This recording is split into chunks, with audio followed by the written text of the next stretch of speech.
आइए आज हम लोग इंडियन इको के आगे के टॉपिक्स करेंगे। और जो भी यूट्यूब पे हमारे साथ जुड़े हुए हैं और जिनको भी क्लासेस वगैरह ज्वाइन करनी हो तो आप लोग जो है यहाँ पे इस नंबर पे जो है कॉल करके आप लोग क्लासेस वगैरह का पूछ सकते हैं।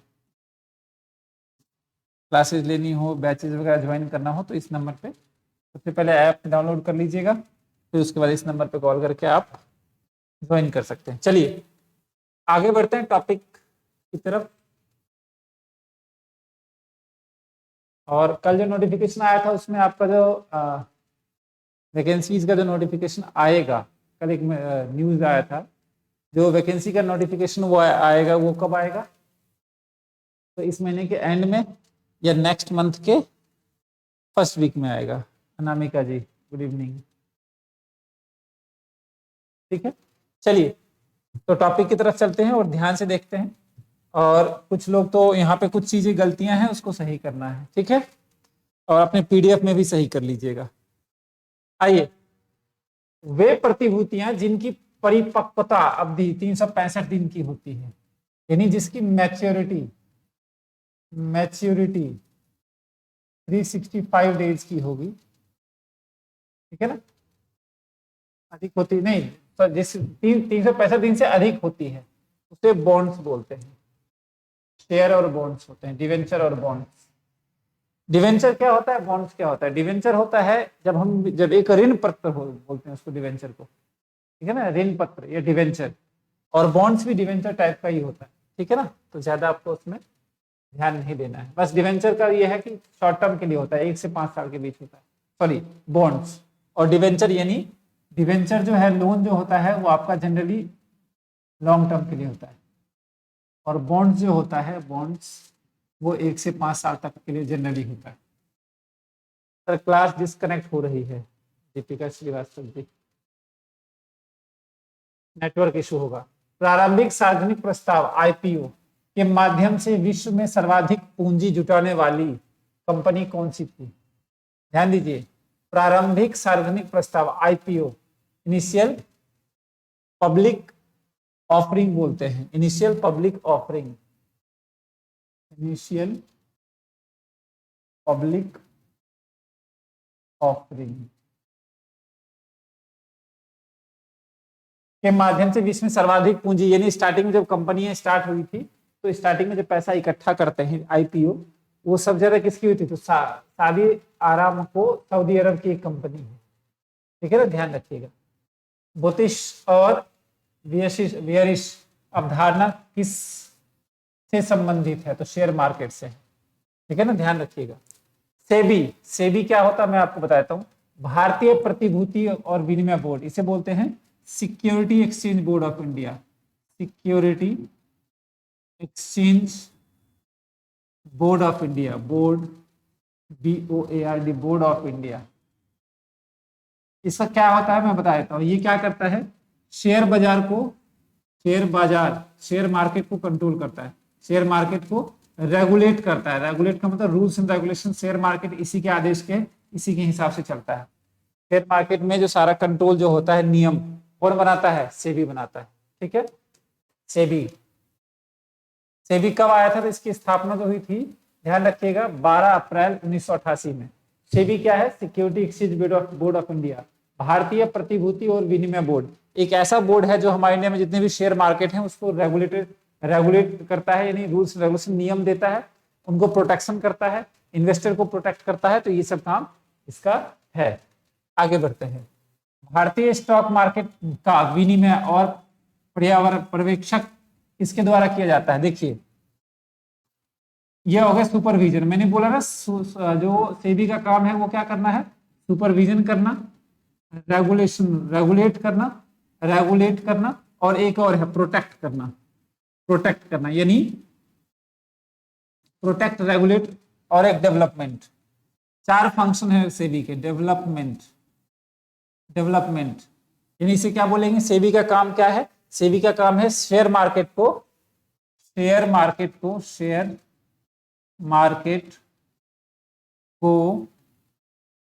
डेवलपमेंट, प्रोटेक्ट, सुपरविजन और रेगुलेट करना। शेयर मार्केट को डेवलपमेंट करना, सुपरविजन करना, रेगुलेट करना, ठीक है ना। सीधे जी पीडीएफ कहाँ से मिलेगा? पीडीएफ मिलेगा आपको टेलीग्राम से। टेलीग्राम का अगर आपके पास लिंक नहीं है तो मुझे व्हाट्सएप कर दीजिएगा, मैं ऐड कर दूंगा। आइए, सेबी का मुख्यालय कहाँ है? तो सेबी का मुख्यालय मुंबई में है। सेबी के क्षेत्रीय मुख्यालय कहाँ कहाँ है? तो सेबी है कोलकाता में, दिल्ली में और चेन्नई में, ध्यान रखिएगा, ठीक है।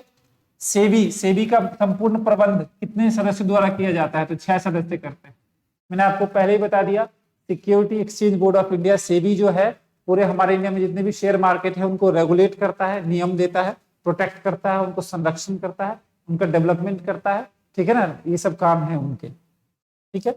शेयर मार्केट के रूल्स एंड रेगुलेशंस, जो पैसा लगाते हैं इन्वेस्टर, उनको प्रोटेक्ट करना, ये सब काम है सेबी का। सर क्लास पर नंबर डाल दीजिएगा।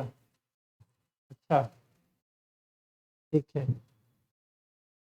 अजय गुप्ता जी आगे लिखा हुआ है। नेक्स्ट देखिए, नेक्स्ट है सेबी के अध्यक्ष का कार्यकाल कितने समय का होता है? तो 3 वर्ष से ज्यादा नहीं होता है। सेबी का कोई भी जो होगा वो 3 वर्ष से ज्यादा नहीं होगा। राष्ट्रीय शेयर बाजार, नेशनल स्टॉक एक्सचेंज, इसे एनएसई भी बोलते हैं। नेशनल स्टॉक एक्सचेंज की स्थापना कब हुई थी?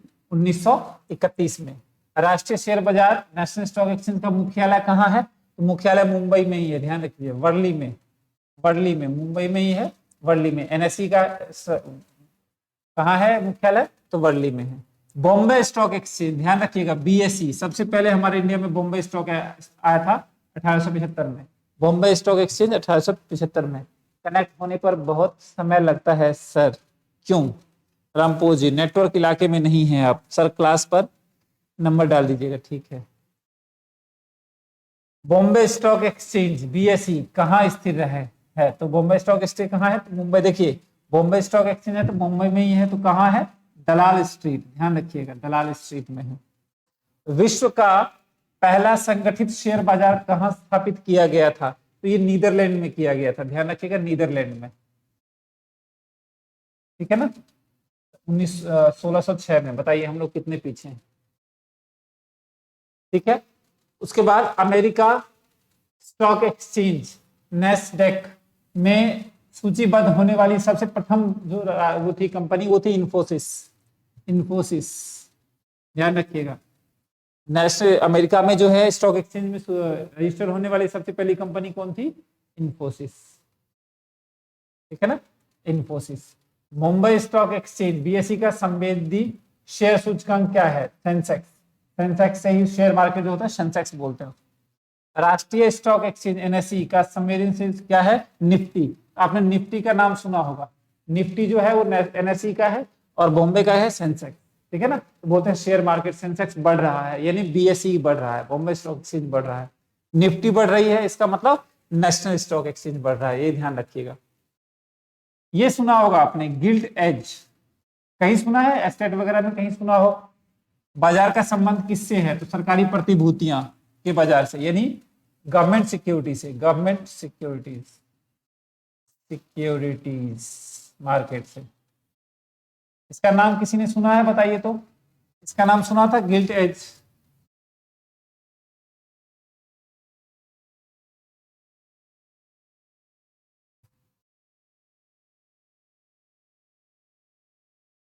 पुष्पा कुमारी, ये सब पॉइंट में, पुष्पा जी ये सब फैक्चुअल है, तो फैक्चुअल पॉइंट में ही आपको याद करना पड़ेगा। जब हम व्यष्टि समष्टि की बात करेंगे तो उसमें हम डिटेल में करेंगे। ये सब क्या है? जीके जीएस जैसे होता है ना, जीके है इकोनॉमिक्स का। जी सर, आगे आइए। सार्वजनिक वितरण प्रणाली के अंतर्गत केंद्रीय निर्गमन मूल्य निर्धारण हेतु किस समिति का गठन किया गया? सार्वजनिक वितरण प्रणाली, इसे बोलते हैं PDS, public distribution system, public distribution system, distribution system, system, public distribution system, public distribution. Gilt edge क्या है सर? ठीक है ना, public distribution system, public distribution system, PDS, जो राशन कार्ड पे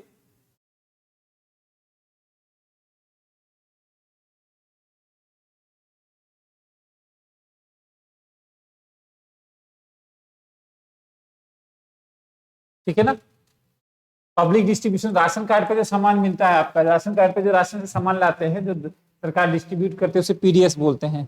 Neha BPSC, sir gilt edge क्या है sir?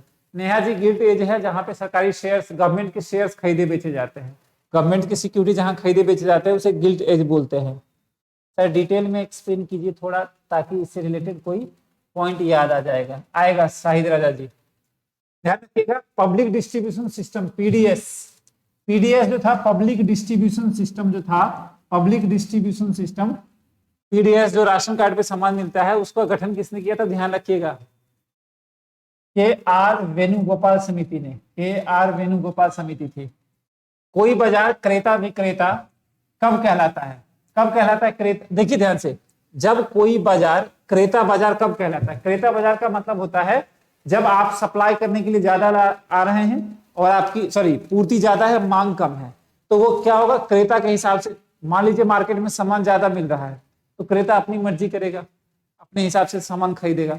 जब सामान मार्केट में कम आ रहा है बिकने के लिए, यानी सप्लाई जो है कम है, उसे सेलर मार्केट बोलेंगे। जब मार्केट में चीजें कम होगी तो दुकानदार अपनी मनमानी से बेचेगा प्रोडक्ट को, क्योंकि डिमांड, मान लीजिए मार्केट में प्रोडक्ट ही कम है तो महंगी चीजों पे बेचे, महंगे रेट पे बेचेगा। और जब पूर्ति ज्यादा हो, यानी सामान मार्केट में ज्यादा हो, तो क्रेता अपनी मनमानी करेगा, अपने हिसाब से प्रोडक्ट को देखेगा, बहुत सारे ऑप्शन होंगे उसके पास। तो जब कोई बाजार क्रेता बाजार यानी बायर मार्केट तब कहलाता है जब हमारे सप्लाई क्या हो, यानी जब हमारी डिमांड पूर्ति अधिक होती है, यानी जब डिमांड जब सप्लाई क्या होगी मार्केट में, जब सप्लाई ज्यादा हो रही है, सप्लाई ज्यादा होगी डिमांड से, जब सप्लाई ज्यादा होगी डिमांड से ना, तो उसे बोलेंगे क्रेता बाजार। और जब डिमांड ज्यादा होगी सप्लाई से, डिमांड ज्यादा है सप्लाई कम है, तो उसे बोलेंगे विक्रेता बाजार, सेलर मार्केट, इसे बोलेंगे विक्रेता बाजार, विक्रेता बाजार, विक्रेता बाजार, यानी सेलर मार्केट बोलेंगे इसको, बाजार। पीडीएफ में एमएड वालों को कुछ वेटेज मिलता है क्या सर? पीजीटी में बिल्कुल नहीं मिलेगा। किस टाइम बताएंगे?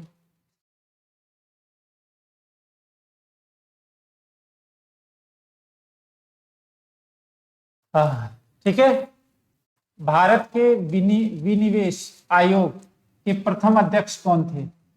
विनिवेश आयोग, ध्यान रखिएगा, डिसइन्वेस्टमेंट जो का वो पॉलिसी होती है, विनिवेश, ठीक है, disinvestment, Shri G V Ramakrishnan, इसे बोलते हैं विनिवेश, डिसइन्वेस्टमेंट, डिसइन्वेस्टमेंट कमीशन,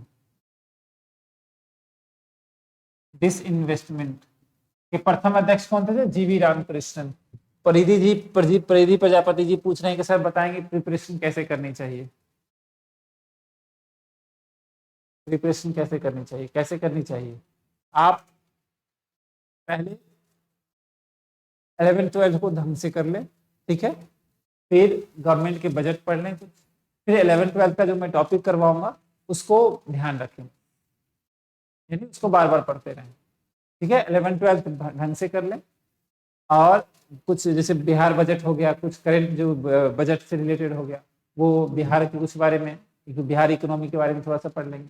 और ग्रेजुएशन का जो टॉपिक होगा उसको मैं, जो टॉपिक आएगा उसको मैं मेन पॉइंट में आपको नोट्स बना दूंगा, मतलब यही पढ़ा दूंगा, तो उसको ध्यान रखें, ठीक है। और संडे को हम लोग, मैं सोच रहा हूँ इस संडे से स्टार्ट कर दूं कि हम लोग एमसीक्यू करें, संडे हमें स्पेशल रख देते हैं एमसीक्यू के लिए, ठीक है ना। अगर आप लोग सहमत है तो बताइए, कुछ भी हो सकता है बिहार में, वो तो है ही धनंजय जी, ठीक है ना।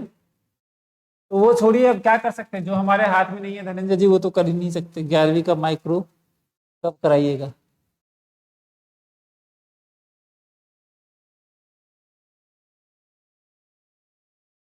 धनंजय जी बोल रहे हैं 11वीं का माइक्रो कब करवाइएगा?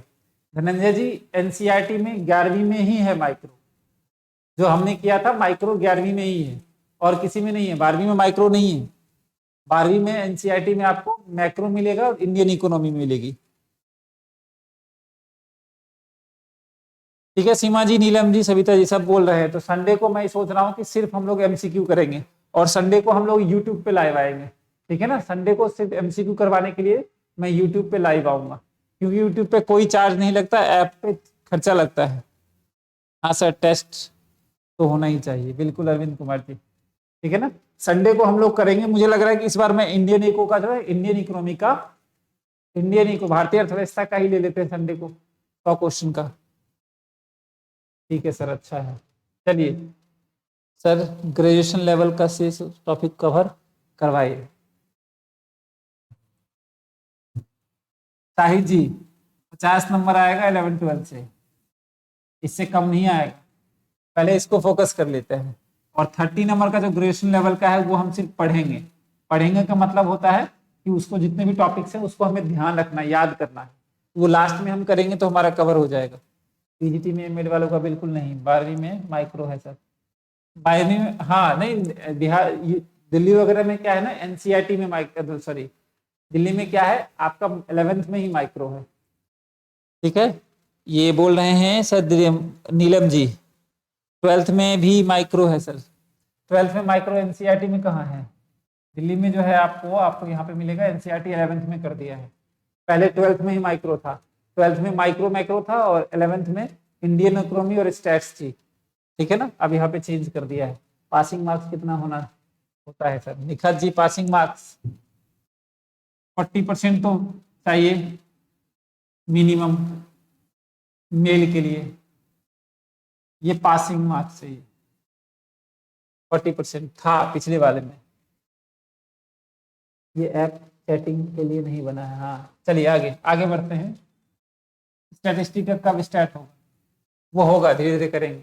आगे बढ़ते हैं। ऐसे लोग जो, बस अब ज्यादा मैसेज ना करें, ऐसे लोग जो द्वितीय बाजार की अपेक्षा प्राथमिक बाजार में निवेश करना पसंद करते हैं, उसे क्या कहते हैं? उसे स्टैग कहते हैं, ध्यान रखिएगा, स्टैग। ऐसे लोग जो द्वितीय बाजार की अपेक्षा प्राथमिक बाजार, अब बाजार दो होते हैं, एक होता है प्राइमरी मार्केट, एक होता है सेकेंडरी मार्केट।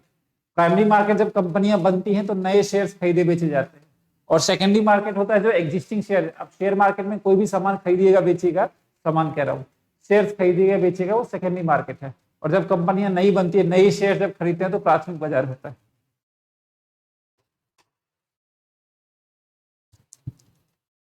ठीक है, मुद्रा बाजार का नियमन ध्यान रखिए। मनी मार्केट जो होता है, मनी मार्केट का नियमन और नियंत्रण किसके द्वारा किया जाता है? आरबीआई क्या करता है, यानी मनी मार्केट का कौन नियंत्रण करता है? मनी मार्केट का नियंत्रण करता है आरबीआई। भारत सरकार द्वारा वर्ष 93 में रंगारज समिति की नियुक्ति के लिए किस के लिए की गई थी? भारत सरकार द्वारा 1993 में रंगारंग कमेटी की नियुक्ति किसके लिए की गई थी? ध्यान रखिएगा, रंग राजन, सॉरी रंग राजन कमेटी जो था, रंग राजन कमेटी किसके लिए था? तो पूंजी निवेश के लिए, कैपिटल विनिवेश के लिए, कैपिटल डिसइन्वेस्टमेंट के लिए। कैपिटल रंग राजन कमेटी कैपिटल डिसइन्वेस्टमेंट के लिए था। ठीक है, 40 मार्क्स का। चलिए, यानी रंगराजन कमेटी किसके लिए था? कैपिटल डिसइन्वेस्टमेंट के लिए। ध्यान रखिएगा, विनिवेश डिसइन्वेस्टमेंट को सबसे ज्यादा प्रमोट किसने किया है? रंगराजन कमेटी ने। ठीक है, आगे बढ़ते हैं।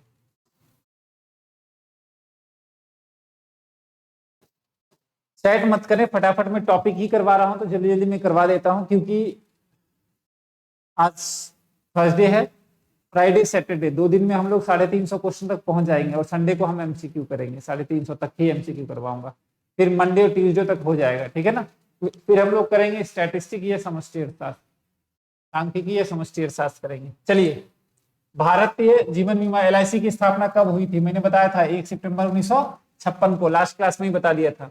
किसान क्रेडिट कार्ड केसीसी योजना कब प्रारंभ की गई थी? तो ध्यान रखिएगा 98-99 में। आर.एन. मल्होत्रा समिति, ये ध्यान रखिएगा, आर.एन. मल्होत्रा समिति, मल्होत्रा कमेटी जो थी, कमेटी का संबंध किससे है? तो ये बीमा क्षेत्र से है, ये एलआईसी से है, बीमा क्षेत्र से, इंश्योरेंस से है। यानी मल्होत्रा कमेटी के किससे है? इंश्योरेंस से है। मल्होत्रा कमेटी इंश्योरेंस से है। मल्होत्रा कमेटी का जो है, आर.एन. मल्होत्रा कमेटी का संबंध बीमा से है। साख नियंत्रण के संबंध में भारत की सबसे पुरानी क्रेडिट रेटिंग संस्था कौन सी है? साख नियंत्रण, साख निर्धारण, sorry, credit determination, credit determination, determination, credit determination, credit determination, ठीक है ना, डिटर्मिनेशन। ठीक है, संस्था किस, तो ध्यान रखिएगा, कृषित ठीक है ना। साख पुरानी क्रेडिट कार्ड रेटिंग का जो है साख निर्धारण डिटर्मिनेशन संबंध किससे है? कृषित से। पूंजी बाजार तथा उद्योग जगत में प्रतिष्ठित एवं बड़ी कंपनियों को किस नाम से जाना जाता है? ध्यान रखिएगा, कैपिटल मार्केट में उद्योग जगत में प्रतिष्ठित जो रेपुटेड कंपनियां होती है उसे बोलते हैं blue chip company. Blue chip company जो रेपुटेड कंपनियां होती है किस बाजार में? कैपिटल मार्केट में। जब भी कैपिटल मार्केट में कोई भी रेपुटेड कंपनी हो उसे ब्लू चिप कंपनी बोलते हैं, कैपिटल मार्केट। आगे आइए, कौन सी एकमात्र कंपनी है जो भारत में भारतीय डिपॉजिटरी रसीद इंडियन डिपॉजिटरी रिसीप्ट आईडीआर के रूप में सूचीबद्ध है? स्टैंडर्ड चार्टर बैंक हमारे इंडिया में है एक, जो इंडियन डिपॉजिटरी रिसीप्ट में होता है। दो चीजें होती हैं, आइए मैं आपको एक चीज बताता हूं। एक होता है एडीआर, ये भी ध्यान रखिएगा, एडीआर, जीडीआर और आईडीआर। आईडीआर, एडीआर होता है American depository receipt, American depository receipt. ये बताइए बिजनेस का पार्ट है। जीडीआर होता है global depository receipt. Global depository receipt होता क्या, मैं बताता हूं। Depository receipt. और एक होता है आईडीआर, आईडीआर होता है इंडियन डिपॉजिटरी रिसिप्ट।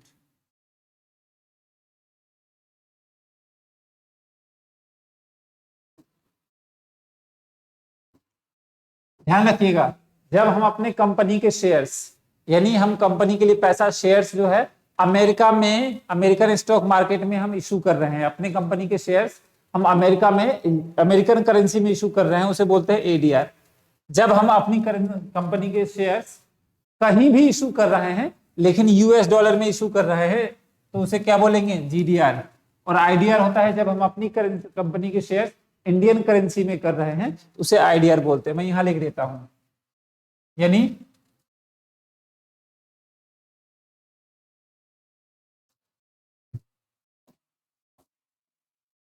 अमेरिका में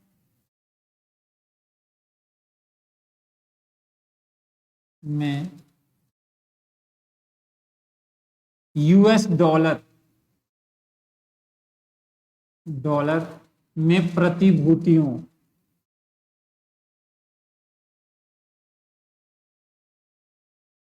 का क्रय विक्रय, ऐसे लिख दीजिए शॉर्ट में, क्रय विक्रय। ठीक है ना, क्रय विक्रय। और जीडीआर होता है किसी भी देश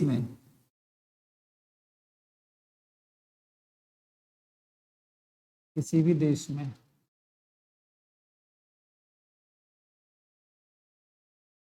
यूएस डॉलर में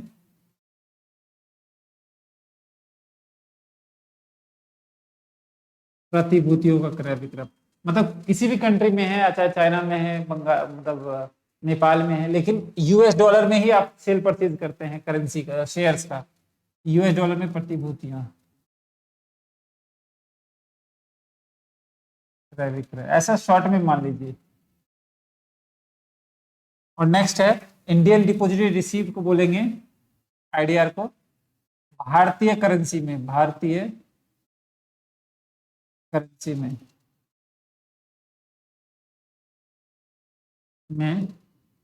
प्रतिभूतियों का क्रय विक्रय, ऐसा शॉर्ट में मान सकते हैं का क्रय विक्रय। अच्छा, आपके कोई घर में ऐसे हो जिनका पीआरटी में हुआ हो?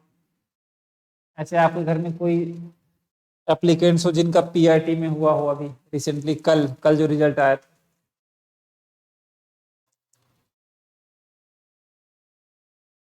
चलिए, तो ये चीजें हैं। है कोई आपके घर में जिसका पीआरटी में कल रिजल्ट आया था बीपीएससी का और किसी का हुआ हो? यस सर, चलिए बहुत बढ़िया, कॉन्ग्रेचुलेशन सबको। ठीक है, मेरा भी एक भाई था, उसका भी हो गया है डीएलएड में, धनंजय आर्यन जी, कमाल करते हैं धनंजय जी। 9-10 में मेरे ख्याल से किसी के सिस्टर का भी हुआ था और आज भाई का हो गया। पार्टी है धनंजय जी, और 2 महीने बाद आपका भी हो जाएगा। मेरा देवर का हुआ है, नेहा जी, बहुत बढ़िया। अभी नवरात्रे चल रहे हैं, नवरात्रे के बाद पार्टी कीजिए, खूब मटन चिकन वगैरह मंगाइए आराम से। आइए आगे बढ़ते हैं। कौन सी एकमात्र, ध्यान दीजिए, कौन सी एकमात्र कंपनी है जो भारत में भारतीय डिपॉजिट रसीद इंडियन रिसिप्ट में सूचीबद्ध है? तो स्टैंडर्ड चार्टर था। भारतीय पूंजी बाजार में घोटाले में पुनर्वृत्ति को रोकने के लिए भारत सरकार ने क्या किया था? बताइए। नियम शक्ति भारत, यानी कैपिटल मार्केट में जो है धांधली होती थी, उसके लिए एक हमारे इंडिया में कमिटी आई, सेबी। सेबी का काम ही है प्रोटेक्ट करना, उसको रेगुलेट करना, धांधली को रोकना, ठीक है ना। मेरे जूनियर का भी हुआ है। चलिए आगे बढ़ते हैं। जापान स्टॉक एक्सचेंज का अंश मूल्य सूचकांक है निक्की। ध्यान रखिएगा, जापान का जो है वहां का जो जापान स्टॉक एक्सचेंज का जो अंश है, उसका शेयर है, उसका शेयर का नाम होता है निक्की शेयर। जापान के जो शेयर्स हैं उनका मूल्य सूचकांक है निक्की। 9-10 का भी रिजल्ट दिया है। कब दिया है भाई? और 9-10 का रिजल्ट नहीं दिया है। चलिए, न्यूयॉर्क का स्टॉक एक्सचेंज मूल्य सूचकांक क्या है? न्यूयॉर्क का डो जोन्स। 9-10 का भी नहीं आया है।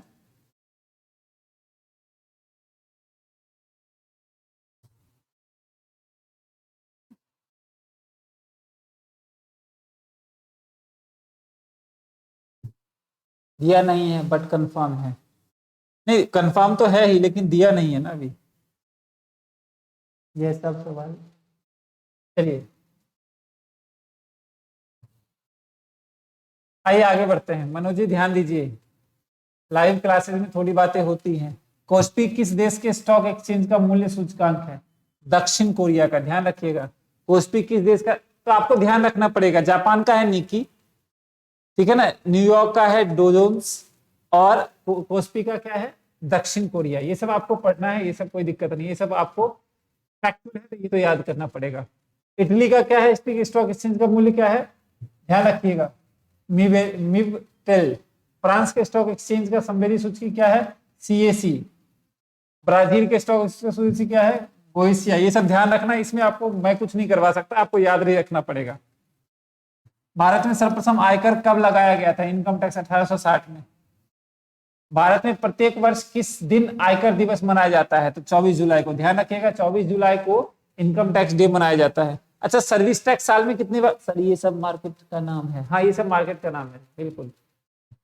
आगे बढ़िए। सरकारी व्यय को नियंत्रण करने वाला कौन सा मंत्रालय होता है? भाई सरकारी व्यय, ध्यान रखिए, आय और व्यय का मंत्रालय कौन होता है? वित्त मंत्रालय होता है, ठीक है ना। सरकारी व्यय कौन करेगा? वित्त मंत्रालय। कृषि आयकर सर्वप्रथम कब लगाया गया था? 1938 में। एग्रीकल्चर टैक्स, अब तो खैर एग्रीकल्चर पर टैक्स नहीं लगता है हमारे इंडिया में। ध्यान रखिएगा, शराब पर उत्पादन कर एक्साइज ड्यूटी किसके द्वारा लगाया जाता है? तो राज्य लगाती है, ध्यान रखिए। और गोवा में ये सुविधा नहीं है, गोवा में कोई टैक्स नहीं होता है, गोवा पे कोई टैक्स नहीं लगता है राज्य शराब के उस पे। गोवा टैक्स फ्री है। क्या है? गोवा जो है, गोवा में शराब पर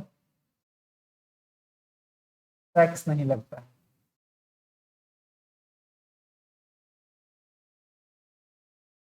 चलिए, संशोधित मूल्य वर्धित, यानी शराब के उत्पादन पर, शराब के उत्पादन पर, प्रोडक्शन पर, प्रोडक्शन शॉर्ट में लिख देता हूं। संशोधित मूल्य वर्धित, रिवाइज वैल्यू एडेड का संबंधित किससे है? उत्पादन कर से। ध्यान रखिए, प्रोडक्शन एक्साइज ड्यूटी से है। एक्साइज ड्यूटी, दो चीजें हैं, एक होता है एक्साइज ड्यूटी, एक होता है कस्टम ड्यूटी। कस्टम ड्यूटी मुझे कोई बताएगा किस पे लगता है? कस्टम ड्यूटी किस पे लगता है? Anyone, anyone please. Custom duty किस पे लगता है? सर्विस टैक्स एक बार लगता है सर। धनंजय जी, सर्विस टैक्स एक ही बार लगता है, लेकिन आप उसको साल में 3 बार पे कर सकते हैं। चलिए कोई बात नहीं। कस्टम ड्यूटी बताइए, कस्टम ड्यूटी किससे संबंधित है? बताइए, आज इंडिया बांग्लादेश का मैच भी चल रहा है, बताइए। कस्टम, सीमा शुल्क, सीमा शुल्क,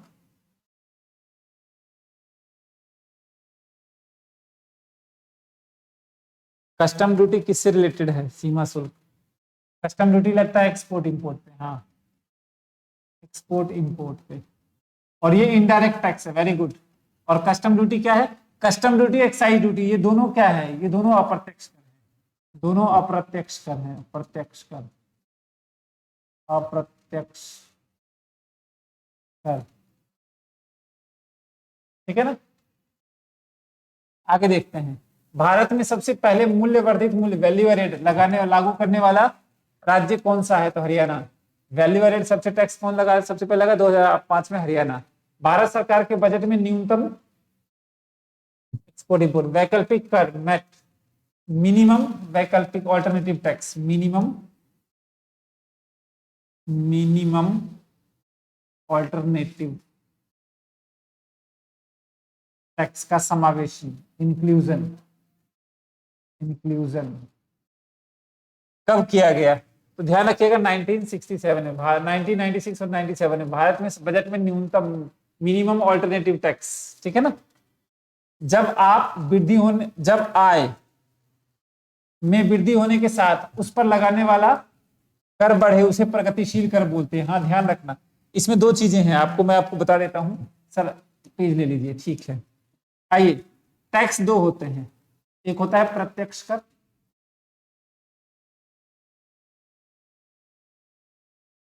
और एक होता है अप्रत्यक्ष कर। अप्रत्यक्ष कर शॉर्ट में लिखा देता हूं। देखिए, अप्रत्यक्ष कर वो होता है जिसका भार हम दूसरों पे डाल सकते हैं। जैसे मान लीजिए कोई चीज मैंने बनाया, या फिर आप मान लीजिए आपने मेरा कोर्स परचेज किया, तो उसमें जीएसटी या टैक्स लग रहा है, तो मैंने आप पे भार दे दिया, वो पे आप करेंगे। तो जिसका भार मैं दूसरों पे डाल सकता हूं वो प्रत्यक्ष कर होगा। जिसका भार मैं दूसरों पे, जैसे मेरी इनकम टैक्स है, मेरी प्रॉपर्टी टैक्स है, मैं उसका भार दूसरों पे नहीं डाल सकता हूं, तो वो क्या होगा? प्रत्यक्ष कर है। तो हम इसको ऐसे लिखेंगे, डायरेक्ट टैक्स इनडायरेक्ट टैक्स को, यह है डायरेक्ट टैक्स और यह है इनडायरेक्ट टैक्स। डायरेक्ट टैक्स क्या होता है? डायरेक्ट टैक्स होता है प्रत्यक्ष का मतलब जिसका भार दूसरों पे नहीं डाल सकते, दूसरों पर नहीं डाल सकते,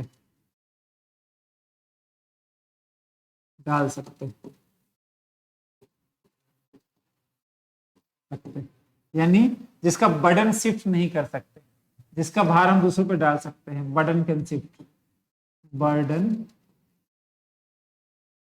जिसका दायित्व का भार है, ऐसे मान लीजिए जिसके दायित्व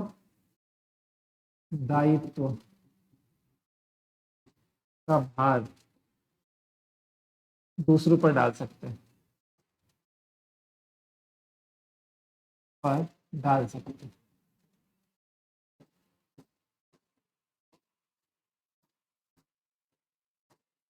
ठीक है ना। जिसका भार हम डाल सकते हैं वो हमारा क्या होगा?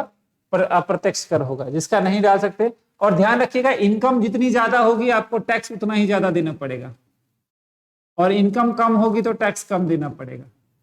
इसे बोलते हैं प्रगतिशील कर, प्रगतिशील कर, प्रगतिशील,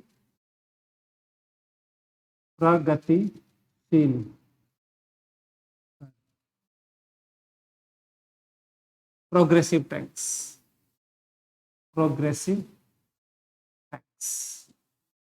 और अप्रत्यक्ष कर जनरली कंपनी देती है, प्रोडक्शन पे लगता है। इसमें जितना प्रोडक्शन होगा, ध्यान रखिएगा, प्रोडक्शन जितना होगा ज्यादा होगा उतना ही टैक्स कम देना पड़ेगा।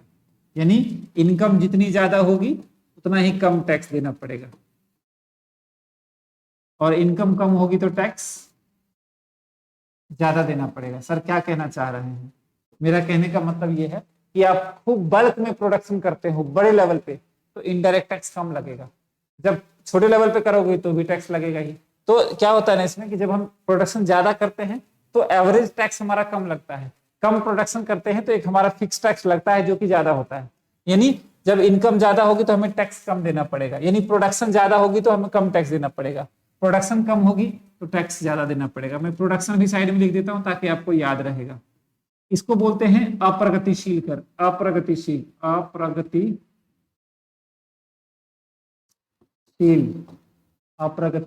कर। रिग्रेसिव टैक्स बोलते हैं इसको, regressive, regressive, regressive tax, regressive tax बोलते हैं इसको। ठीक है, मैट का एक्सप्लेन कर दीजिए धनंजय जी। ऑल्टरनेटिव टैक्स से कई बार क्या होता है, सरकार ने आप पे टैक्स लगा दिया, ठीक है ना, तो उस अब उतना पे नहीं कर सकते या लॉस हो रहा है, या फिर मान लीजिए प्रॉपर्टी टैक्स इतना है, आप जो है गवर्नमेंट एक ऑल्टरनेटिव देती है कि आप किसी स्पेशल कंडीशन में आप इतना कर दीजिए, आप बच जाइएगा। ठीक है ना, इसके बारे में थोड़ा सा सर्च कर लीजिएगा, आपको पता चल जाएगा। एक एग्जांपल बता देते हैं, जैसे मान लीजिए सरकार ने मेरे ऊपर 10 करोड़ का टैक्स लगा दिया, मैं दे नहीं पा रहा हूँ, सरकार ने बोला चलिए आप ऐसा कीजिए, इसके बदले में चलो 8 करोड़ या डिस्काउंट दे देता हूँ 20%, तो MAT हो जाएगा, मिनिमम ऑल्टरनेटिव टैक्स का मतलब इतने कम टैक्स देके आप निकल सकते हैं। चलिए आगे बढ़ते हैं, तो इसका एग्जाम्पल देख लेते हैं, जिसके इसका चोरी संभव नहीं है, ध्यान रखिए, ये अनअवॉइडेबल है, इसको आप अवॉइड नहीं कर सकते, अवॉइड नहीं कर सकते, यानी ये क्या है, इसको अवॉइड टाल नहीं सकते, इसको टाल नहीं सकते। अगर आपके नाम प्रॉपर्टी है तो आपको टैक्स देना ही पड़ेगा, टाल नहीं सकते। या चोरी नहीं, इसकी चोरी संभव नहीं है, ऐसा मान लीजिए, चोरी नहीं कर सकते, चोरी संभव नहीं है। लोग करते हैं फिर भी वो अलग बात है, डायरेक्ट टैक्स लोग करते हैं चोरी, लेकिन इसकी विशेषताएं हैं, अनअवॉइडेबल है, ये अवॉइडेबल है, ये अवॉइडेबल है, इसको ये हम टाल सकते हैं, टाल सकते हैं, टाल सकते हैं। कारण बताता हूं, आप रेस्टोरेंट में खाना खाने मत जाइए, आप ब्रांडेड कपड़े मत खरीदिए, आपको टैक्स नहीं देना पड़ेगा। भाई मार्केट बुध बाजार से, ये छोटे छोटे बाजार से खरीदिए जहां पे आपको बिल नहीं मिलता है, तो वहां पे आप खरीद लीजिए, वहां पे टैक्स नहीं देना पड़ेगा। तो अवॉइडेबल करना, जिसको हम टाल सकते हैं, जिसको नहीं टाल सकते हैं वो क्या होगा, आप जब रजिस्टर खरीदने जाते हैं या बुक खरीदने जाते हैं, तो उसमें लिखा होता है ब्रैकेट में, जहां कीमत लिखी होती है इंक्लूसिव ऑल टैक्सेस, तो कंपनी क्या करती है, उस रजिस्टर को बनाती है और हर रजिस्टर पे टैक्स चार्ज करके आपसे ले लेती है। तो ये अप्रत्यक्ष कर है, क्योंकि वो अपनी कंपनी अपना भार किस पे डाल रही है, आप लोगों पे डाल रही है। ठीक है, आगे बढ़िए सर, इसका एग्जाम्पल बता दीजिए। देखिए प्रत्यक्ष कर होता है जैसे इनकम, आयकर, संपत्ति कर, आयकर, संपत्ति कर, आयकर, संपत्ति कर, income tax, property tax, wealth tax. संपत्ति कर वही हो गया, आयकर व्यक्तिगत कर,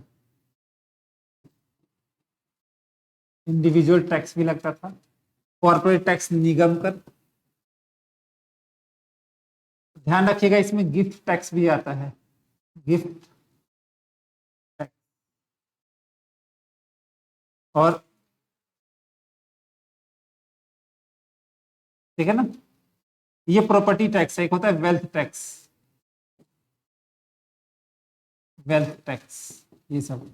अब इसका एग्जांपल बताइए, इसका एग्जांपल हो गया GST, value added tax, GST, value added tax, sales tax, excise duty, duty, custom duty, ये सब क्या है हमारा। देखिए सेल्स टैक्स होता है बिक्री कर। धनंजय जी मुझे एक चीज बताइए, चुंगी कर क्या होता है, चुंगी कर क्या होता है, इनडायरेक्ट टैक्स होता है सर। अच्छा, पहले से जवाब दे रहे हैं सर, चुंगी कर, चुंगी कर, मैंने आपके कमेंट पे ध्यान नहीं दिया। चुंगी कर क्या होता है बताइए।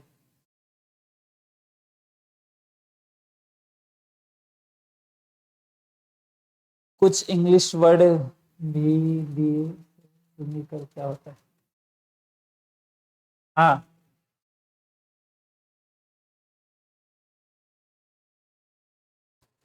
बताइए।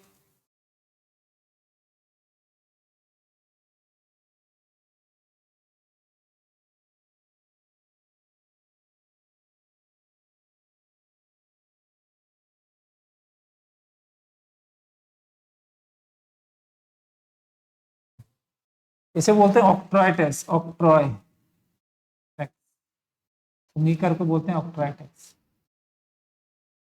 टोल पे दिया जाता है सर। हाँ, चुंगी कर होता है जब हम sir service tax indirect tax में आएगा ना, सर्विस टैक्स, हाँ सर्विस टैक्स इनडायरेक्ट टैक्स ही है, इसी में आएगा, सर्विस टैक्स भी आएगा, सर्विस टैक्स। देखिए चुंगी कर होता है जब हम, टोल टैक्स होता है जैसे दूसरी राज्य में हम घुस रहे हैं तो जो टोल पे लगता है, राज्य सीमा शुल्क बोलते हैं। आगे बढ़िए, चलिए आगे बढ़ते हैं। तो ये सारी चीजें थी। हाँ सर, अब देखिए भारत सरकार में बजट न्यूनतम ये हो गया, जब आय में वृद्धि होती है तो उस पर लगने वाला कर की दरों में, कर की दरों में कर की दरों में भी वृद्धि होती है। मैंने बोला इनकम बढ़ने से जब टैक्स बढ़ जाए तो क्या होगा, वो प्रगतिशील कर होगा, वो प्रगतिशील होगा, ध्यान रखिएगा। जब इनकम बढ़ने से टैक्स बढ़े उसे क्या बोलेंगे, प्रगतिशील कर। और जब इनकम बढ़ने से टैक्स कम होता है उसे क्या बोलेंगे, अप्रगतिशील कर। सर सर्विस टैक्स और प्रत्यक्ष कर है या अप्रत्यक्ष कर? मनोज कुमार मिश्रा जी, सर्विस टैक्स अप्रत्यक्ष कर। सर कैसे है ये भी बता दीजिए, मैं आपको बता रहा हूं, रुकिए घबराइए मत। सर्विस टैक्स, एक रेस्टोरेंट वाला है, ठीक है, जब वो खोलता है रेस्टोरेंट तो ये होटल है, तो वो अपनी होटल का टैक्स गवर्नमेंट को दे देता है कि सर ये टैक्स है। और जब आप होटल में खाने जाइएगा तो हर प्लेट पे आपसे चार्ज ले लेगा, ठीक है। आप मूवी देखने जाइए, मूवी देखने जाइएगा शहरों में तो क्या है, आप में टैक्स रेट के साथ उसमें टैक्स भी ले लेता है। तो जब भी सर्विस देगा उस पर जो टैक्स आपसे लेगा ही लेगा, क्योंकि उसको हम बाहर शिफ्ट कर सकते हैं, दूसरों पे डाल सकते हैं, इसलिए वो क्या है, अप्रत्यक्ष कर है। एक और होता है सर, वो भी बता दीजिए, ठीक है। एक होता है एंटरटेनमेंट टैक्स, जैसे मान लो मूवी की टिकट से याद आया मुझे, एंटरटेनमेंट टैक्स। निगम कर समझाइए सर, रजनी जी। निगम कर जो होता है ना वो कॉर्पोरेट टैक्स होता है। चलिए मैं इसको इंग्लिश में लिख देता हूं, इनकम टैक्स हो गया, इनकम टैक्स, इनकम टैक्स हो गया, कॉर्पोरेट टैक्स हो गया, कॉर्पोरेट टैक्स को ही बोलते हैं। देखिए कॉर्पोरेट टैक्स होता है, कंपनी एक आर्टिफिशियल पर्सन है, जो जानते होंगे मैं बता दूं, कोई भी कंपनी है वो एक कृत्रिम, सर मेरे कहने का मतलब है जो लोग सरकारी नौकरी करते हैं उनके सर्विस टैक्स देना पड़ता है। वो कौन सा टैक्स होता है, नहीं सरकारी नौकरी वाले को सर्विस टैक्स दे, वो अलग चीज है, वो इनकम टैक्स में ही आएगा। सर्विस टैक्स का मतलब ये नहीं कि जो सर्विस करते हैं तो उनको टैक्स देना पड़ेगा, नहीं। सर्विस टैक्स का मतलब होता है कोई सेवाएं आप ले रहे हैं उसके बदले में टैक्स दे रहे हैं, नौकरी नहीं, नौकरी नहीं, सर्विस के बदले नहीं। हाँ तो मैं कॉर्पोरेट टैक्स की बात कर रहा था। कॉर्पोरेट टैक्स जो होता है, कंपनी एक आर्टिफिशियल पर्सन है, जो कंपनी प्रॉफिट कमाती है तो प्रॉफिट में से एक टैक्स देती है, वो हमारा कॉर्पोरेट टैक्स होगा। तो कॉर्पोरेट टैक्स कंपनी देती है, और कंपनी एक कृत्रिम व्यक्ति है, ध्यान रखिएगा। कंपनी जो होती है, कोई भी कॉर्पोरेट जो होता है वो टैक्स देता है तो एक आर्टिफिशियल पर्सन है, ठीक है ना। और उस पर जो टैक्स लगेगा वो हमारा प्रत्यक्ष कर होता है। जो कॉमर्स वाले स्टूडेंट होंगे या फिर जो जिन्होंने थोड़ा बहुत पढ़ा होगा कॉमर्स अकाउंट्स वगैरह का, उनको पता होगा कि कंपनी एक आर्टिफिशियल पर्सन है, कंपनी एक कृत्रिम व्यक्ति है, और वो जो भी टैक्स देगा वो हमारा प्रत्यक्ष है, वो निगम कर होगा। सर्विस टैक्स देना पड़ता है सर। निखत जी हाँ देते हैं सर्विस टैक्स आप, ठीक है ना, लेकिन आपको उस सर्विस का नहीं, मतलब एक है टैक्स है, दूसरी चीजें होती हैं। सेवाओं पे जो टैक्स होता है, जो हम सेवाएं रिसीव करते हैं, ठीक है ना, आप लोगों को भी लगता होगा, आप लोग भी टैक्स देते हैं, वो गवर्नमेंट जो होता है वो अलग सर्विस टैक्स देना पड़ता है। प्रोफेशनल टैक्स डायरेक्ट टैक्स है, इनडायरेक्ट टैक्स? डायरेक्ट टैक्स है, धीरे जी। कोई प्रोफेशनल जो है व्यक्ति देता है, ठीक है। आइए, प्रोफेशनल टैक्स हम शिफ्ट नहीं करते। एक डॉक्टर है तो डॉक्टर को जो प्रोफेशनल टैक्स देना पड़ेगा, वो उसके व्यक्ति उसके नाम से आएगा, वो उसकी डिग्री से आएगा, उसके क्योंकि उसके प्रोफेशनल एसोसिएशन ने उसको डिग्री दिया, उसकी वजह से आएगा। आगे बढ़ते हैं। भारत में आयकर, भारत में आयकर की शुरुआत किसने की थी?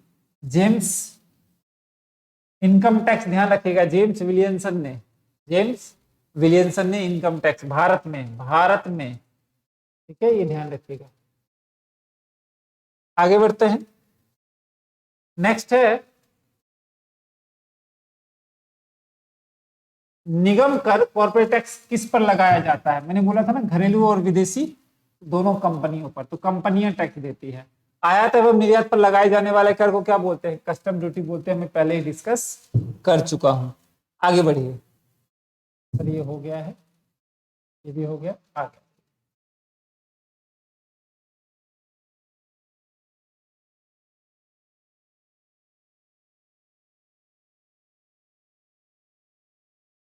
कहता है आयकर अधिनियम की धारा 48, income tax act, income tax act, income tax act 19 sorry income tax act 88, section 88 के अंतर्गत आयकर को छूटों को समाप्त करने की अनुशंसा किस समिति ने की थी? सेस, ध्यान रखिएगा, जैसे सेस लगता है उपकर, सेस का नाम सुना होगा, एजुकेशन सेस लगता है ना? तो एजुकेशन सेस वगैरह जो है धारा 88 का है, ध्यान रखिएगा।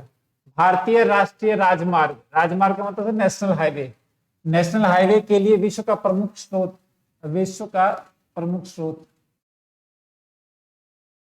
नहीं, ये विश्व का नहीं है, ये आय का है। आय का प्रमुख स्रोत सेस होता है, ठीक है ना? किस विशेष उद्देश्य की पूर्ति के लिए आधार पर लगाया गया अन्य कर क्या कहलाता है? किसी विशेष उद्देश्य की प्राप्ति के लिए वो सेस ही होता है। तो सेस से 3 चीजें हैं, ध्यान रखिएगा, ठीक है? साइना बेगम जी। आगे बढ़ते हैं। सेवा कर, बिक्री कर, उत्पादन कर, ये देखिए ये सब कौन सा टैक्स है? तो अब इसी बात है, अप्रत्यक्ष कर है, ये भी हमने एग्जाम्पल में पढ़ लिया था। व्यक्तिगत कर, निगम कर, संपत्ति कर, ये सब क्या है? ये सब प्रत्यक्ष कर है, हमने बताया था। और इनडायरेक्ट केंद्र सरकार की प्रत्यक्ष कर श्रेणी में आता है, ठीक है ना? निगम कर, संपत्ति कर, ये सब बताया था। भू राजस्व कर, ये ध्यान रखिएगा, एक क्वेश्चन पूछा था स्टेट में भी, इसको ध्यान रखिएगा। भू राजस्व कर, कृषि आय कर, व्यवसाय कर, रोजगार पर कर तथा पथ कर किस प्रकार की कर श्रेणी में आते हैं? तो ये राज्य सरकार की प्रत्यक्ष कर की श्रेणी में आते हैं, ध्यान रखिएगा। भू राजस्व आपका लैंड पे जो टैक्स लगता है, कृषि आय कर जो एग्रीकल्चर पे लगता है, व्यवसाय बिजनेस वगैरह, कृषि वगैरह क्या है बताता हूं मैं, देखिए। भू राजस्व जिस राज्य में है, कृषि जिस राज्य में है, व्यवसाय कर जिस राज्य में है, रोजगार कर जिस राज्य में आप करते हैं, ठीक है ना?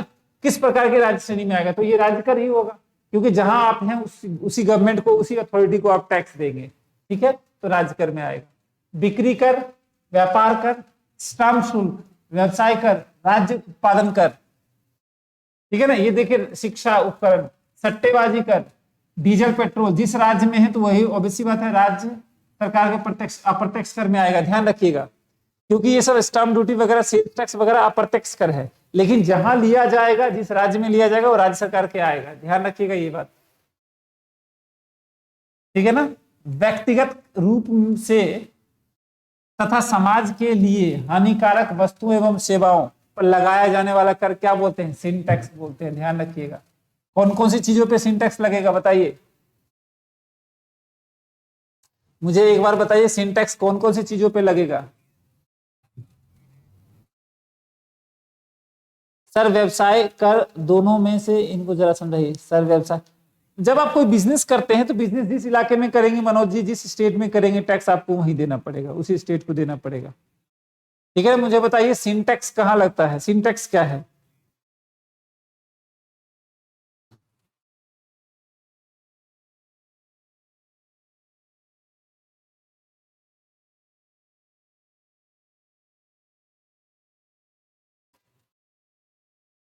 ड्रग्स, तंबाकू, हाँ, तंबाकू पे लगेगा, टैबाकू, ड्रग्स पे लगेगा, है ना? अल्कोहल पे लगेगा। हाँ, तो क्वेश्चन घुमा के पूछ दिया, अल्कोहल पे लगने वाला कर कौन सा कर रहेगा? तो सिन टैक्स कहलाएगा, ठीक है, तो ये मैं आपको सर इस सवाल में प्रत्यक्ष कर और अप्रत्यक्ष कर दोनों में व्यवसाय कर लिखा हुआ है। एक मिनट रुकिए, मैं देख लेता हूं।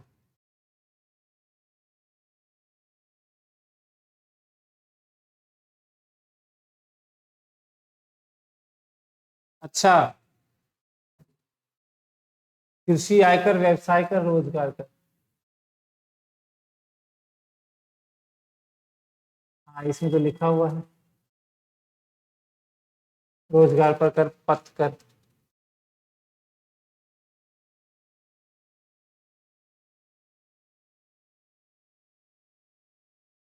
यहाँ से ये काट दीजिएगा, ठीक है ना, यहाँ से काट दीजिएगा। साइना जी, MQZ।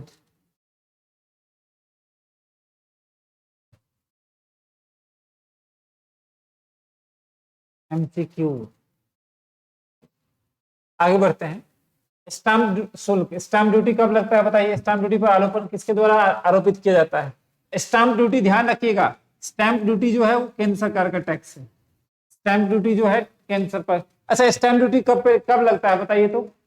स्टैंप ड्यूटी कब लगता है, कौन बताएगा? साइना जी बताइए, स्टैंप ड्यूटी कब लगता है? स्टैंप ड्यूटी किस किस पे लगता है? साइना जी, अच्छा बताइए, स्टैंप ड्यूटी किस पे लगता है? स्टैंप ड्यूटी किस पे टैक्स लगता है? धनंजय जी, मुकेश जी, आज मुकेश जी साइलेंट हैं, बताइए।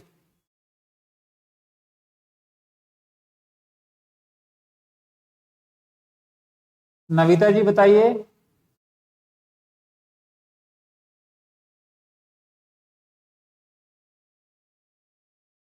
जमीन रजिस्ट्री पे, क्या बात। मनोज जी लगता है लगातार जमीन खरीदते बेचते रहते हैं निबंधन में।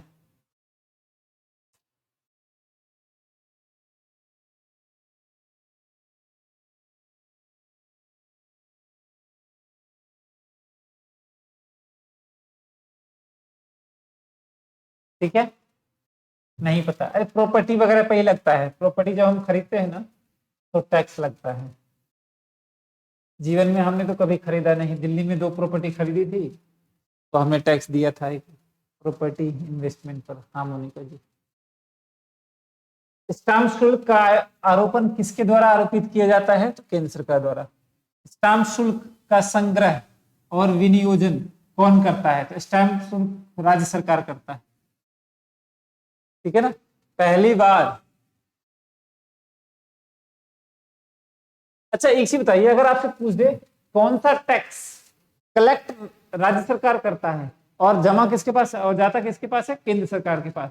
ये क्वेश्चन आपको जाना पहचाना नहीं लग रहा है?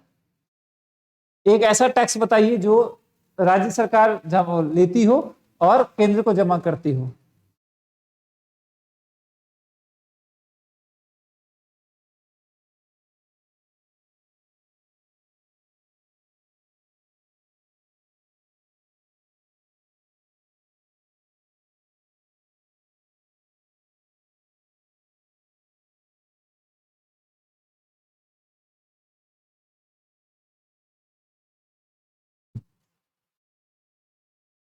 सामान की खरीद और बिक्री पर।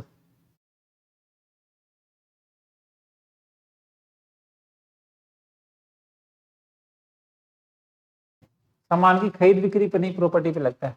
रेलवे में, अच्छा। पहली बार सेवा कर किस वर्ष शुरू किया गया था बताइए? पहली बार प्रॉपर्टी बाय सेल पे, हाँ। पहली बार सेवा कर, सर्विस टैक्स, ध्यान रखिएगा, किस वर्ष शुरू किया गया था? 94 95 में।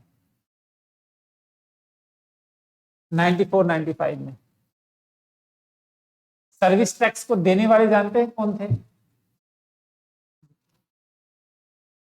सर्विस टैक्स को देने वाले उस टाइम जो हमारे एक पॉलिसी बनी थी, मनमोहन सिंह जो है ना, 1991 में इकोनॉमिक पॉलिसीज बनाने में बहुत ज्यादा रोल प्ले किया था उन्होंने। तो सर्विस टैक्स के जनक जो है उन्हीं के टाइम में आया था मुकेश जी। कर के ऊपर लगाया गया कर, अतिरिक्त सरचार्ज बोलते हैं उसको। टैक्स पे टैक्स जो लगता है उसको सरचार्ज बोलते हैं। भारत में जीएसटी अपनाने वाला पहला राज्य कौन सा था? तो आसाम। भारत का जीएसटी। अच्छा ये बताइए मुझे, कर ढांचे में टैक्स रिफॉर्म के लिए सुझाव हेतु किस समिति का गठन किया गया? तो चिलैया समिति का गठन किया गया 1991 में। टैक्स रिफॉर्म के लिए, टैक्स रिफॉर्म के लिए चिलैया समिति किया गया था।